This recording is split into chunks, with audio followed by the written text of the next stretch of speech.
যখন সরকারের প্রয়োজন পড়ে তখন সরকার নিজ থেকে আসলে মব সৃষ্টি করছে এবং সেই মবের নাম তারা দিয়েছে প্রেসার গ্রুপ এবং এই বিষয়ে বৈধতা দান করেছে সরকারের মুখপাত্র বা প্রেস সচিব। তিনি নিজেই বলেছেন যে যারা আন্দোলন করছে, এই ধরনের প্রতিবাদ করছে, তাদেরকে আসলে মব বলা যাবে না, তারা এক ধরনের প্রেসার গ্রুপ। আবার অন্যদিকে কোনো কোনো উপদেষ্টা আবার এইটাকে আবার মব বলছে। আসলে সরকার যেহেতু আসলে নিজেই সিদ্ধান্ত নিতে পারছে না যে কোনটা আসলে মব আর কোনটা আসলে প্রেসার গ্রুপ, তবে আমরা যেটি মনে করি যে এই প্রেসার গ্রুপ এবং এই মব কোনোটারই এই মুহূর্তে বাংলাদেশের প্রয়োজন নাই। একটি গণ অভ্যুত্থান হয়েছে, গণ অভ্যুত্থানের পরের রাজনীতি, বাংলাদেশের শৃঙ্খলা এবং বাংলাদেশের মানুষের আচরণ সব কিছুর মধ্যে আসলে পরিবর্তন হওয়া দরকার ছিল। কিন্তু যখন আসলে এই সরকার ক্ষমতায় বসলো, আমরা বসালাম, তারপর থেকে আসলে যেভাবে বাংলাদেশের মানুষকে কাউন্সিলিং করা দরকার ছিল, বিশেষ করে শিক্ষার্থীদেরকে, যে তোমরা একটি গণ অভ্যুত্থানের নায়ক, তোমরা নেতৃত্ব দিয়েছো, তোমাদের এখন ক্লাসে ফিরে যেতে হবে, পড়ার টেবিলে ফিরে যেতে হবে, তোমাদের এখন শিক্ষার্থী হিসেবে দেশের জন্য ভূমিকা রাখতে হবে। কিন্তু আপনি এই মুহূর্তে যদি লক্ষ্য করেন যে ঢাকা বিশ্ববিদ্যালয় সহ বাংলাদেশের প্রত্যেকটা পাবলিক বিশ্ববিদ্যালয়ে, এমনকি কোনো কোনো কলেজে যতটা না এই মুহূর্তে আসলে পড়াশোনা হয় তার থেকে বেশি আন্দোলন হয়। কথায় কথায় মানে শিক্ষার্থীদেরকে হলপাড়া থেকে ডেকে আনা এবং নানান ধরনের মানে মব সৃষ্টি করা বা আন্দোলন সৃষ্টি করা। এখন এইগুলো কারা করছে?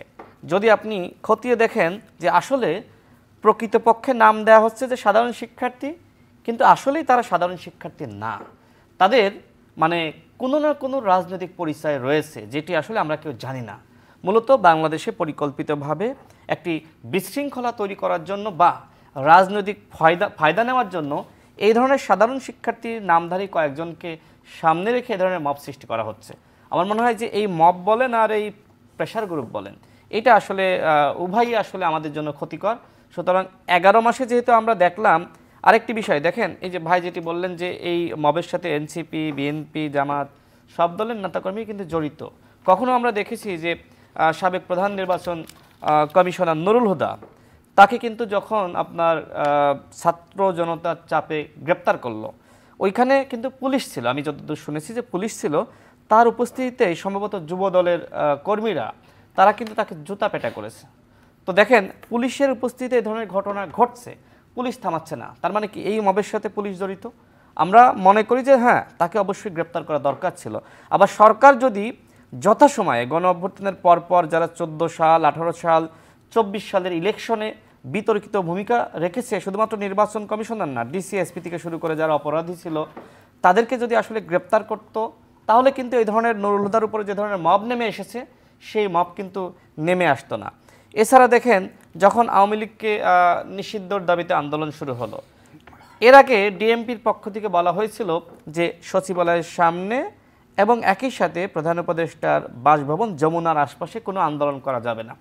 কিন্তু আমরা দেখলাম যে এনসিপির নেতারা সর্বপ্রথম সেই 144 ধারা বা সরকারের যে আপনার যে বিধি, সেটা কিন্তু তারা ভঙ্গ করলো।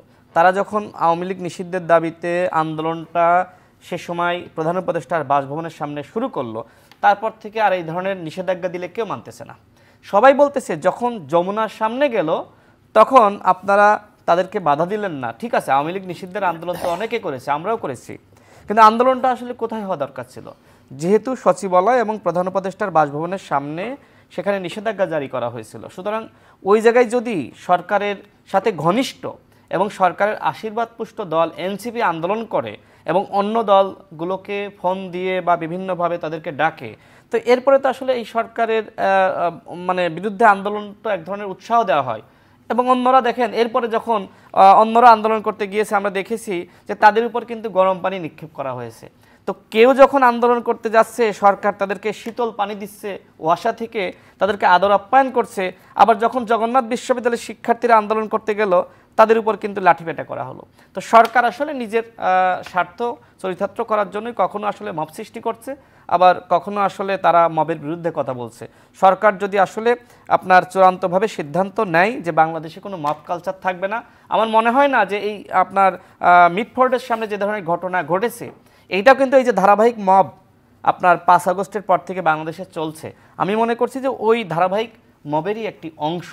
মব যদি শুরু থেকে সরকার বন্ধ করতে পারতো, বাংলাদেশের আইন শৃঙ্খলা পরিস্থিতি যদি উন্নয়ন ঘটাতে পারতো, তাহলে মিটফোর্ডের সামনে যে ধরনের ঘটনা ঘটেছে, আমার মনে হয় বাংলাদেশের ইতিহাসে এত ন্যাক্কারজনক এবং এতটা হৃদয় বিদারক ঘটনা ঘটে নাই, এটাই প্রথম। এবং এই ঘটনা আসলে কেন ঘটলো সেটা কিন্তু আমাদের খতিয়ে দেখা দরকার।